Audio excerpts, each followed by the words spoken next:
यंदा गोविंदांना 1.5 लाखाऐवजी 2.5 लाखाचे विमा कवच मिळणार आहे।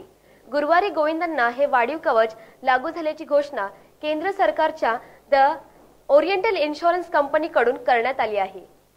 यंदा गोविंदांना 1.5 लाखाऐवजी 2.5 लाखांचे विमा कवच मिळणार आहे। मात्र गुरुपौर्णिमेपासून या विम्याच्या कालावधीला सुरुवात झालेली असूनही अद्याप अवघ्या 8 ते 10 मंडळांच्या गोविंदांचाच विमा उतरविला गेला आहे। त्यामुळे अधिकाधिक मंडळांनी धर्मादाय आयुक्तांकडे नाव नोंदणी करून हे विमा कवच उतरून घ्यावे असे आवाहन करण्यात आले आहे। गेल्या 2 वर्षांपासून गोविंदांच्या अपघातात विम्याच्या रकमेमध्ये वाढ करावी अशी दहीहंडी उत्सव समन्वय समितीच्या वतीने मागणी करण्यात येत होती। आधी 30 रुपये प्रीमियम भरून 1.5 लाखांचा विमा आणि 15,000 रुपये खर्च देण्यात येत होता।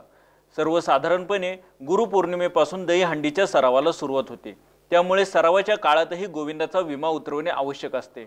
मात्र सर्वच मंडळे गुरुपौर्णिमेपासून विमा उतरवत नाही।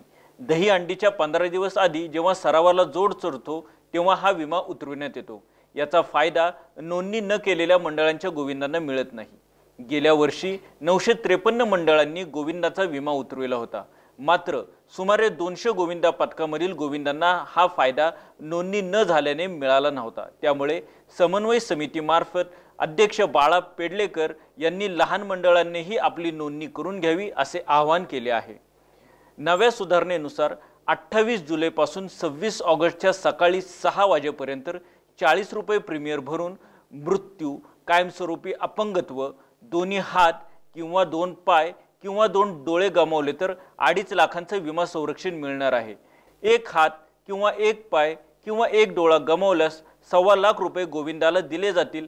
तसेच हॉस्पिटलच्या खर्चासाठी 25,000 रुपये मंजूर करण्यात आले आहे अशी माहिती दी ओरिएंटल इन्शुरन्स कंपनीकडून देण्यात आली आहे।